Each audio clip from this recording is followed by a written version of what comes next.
দাদা কারণ এই দুই তারের ভাত ধরে মাঝে যদি কানেকটা চাওয়া যায় তার থাকবি আমার কারণে এই স্টিল মাছ বরাবর আমার হাতে সুযোগ আছে এখন 2 মাসে 2জন ধরে কানেকটা চাবি দেবো থাকবি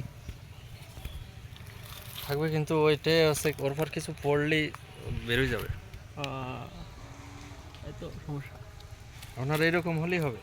ভাই এই স্টিল নামেন আপনি কানেক্টার চাপলেন, হ্যাঁ, কানেক্টার চাপার পরেও মনে করেন তারের মেলাখানিক করে রেখে দিতে হবে।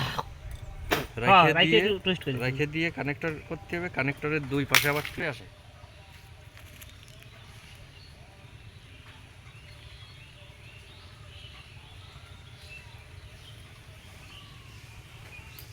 সেই সেই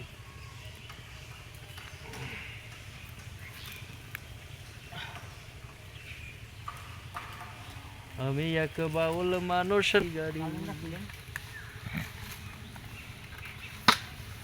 তাহলে দাদার ইচ্ছা পূরণ হয়ে যাবে গার্ডেনিং খুলে বলে ওঠার ইচ্ছা ওরে বাঁকা ঠোঁটের হাসি দিয়া মন করলাই চুরি।